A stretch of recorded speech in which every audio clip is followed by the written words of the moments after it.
Hello বন্ধুরা, আশা করি তোমরা সবাই খুব ভালো আছো। তো সেদিন অফিস থেকে ফিরে আমাদের চার বন্ধুর ভীষণ খিদে পেয়ে গেছিলো। তো নিরামিষের দিন ছিল, আমরা বানিয়ে নিয়েছিলাম নিরামিষ ঘুগনি। খেতে এত সুন্দর হয়েছিল যে সেটাই তোমাদের সাথে শেয়ার করছি। ফার্স্টে মটরটাকে সিটি মেরে নিতে হবে, আর সাথে আলুটাকে ভাপিয়ে নিয়েছিলাম।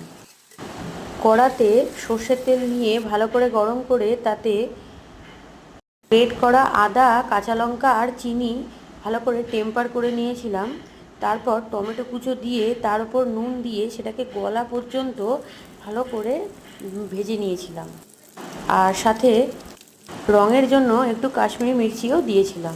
খানিকক্ষণ নেড়ে তার মধ্যে জিরে গুঁড়ো, হলুদ আর চানা মশলা ছড়িয়ে ভালো করে অল্প অল্প জল দিয়ে ঢাকা দিয়ে কষে তারপর জল দিয়ে আবারও মটরগুলোকে দিয়ে দিয়েছিলাম। দিয়ে ভালো করে নাড়াচাড়া করে আরেকটু গরম জল অ্যাড করেছিলাম।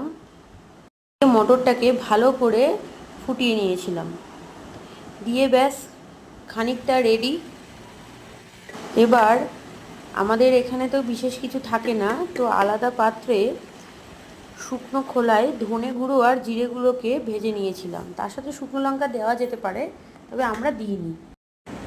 এবারে এই ভাজা মশলাটা ওই তৈরি হওয়া ঘুগনিটার মধ্যে ছড়িয়ে মিক্স করে নিয়েছিলাম। তাতে খেতে আরও একটু বেশি ভালো হয়েছিল। সাথে চাট মশলাও দেওয়া যায়, তো আমাদের কাছে ছিল না।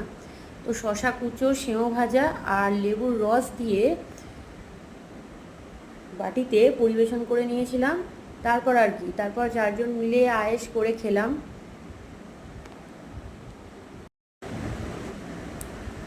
সত্যি খেতে এত ভালো হয়েছিল। আর এইসব খেতে খেতে আর রান্না করতে করতে আমাদের আমাদের বাড়ির কথা খুব মনে পড়ে। তো যাই হোক, বাড়িতে তো আর পাওয়া যাবে না, তো আমরাই এখানে মিলেমিশে টুকটাক রান্না করে খাই। তো সেটাই আপনাদের সাথে শেয়ার করি। ভালো লাগলে লাইক, কমেন্ট অ্যান্ড সাবস্ক্রাইব অবশ্যই করবেন। Thank you for watching.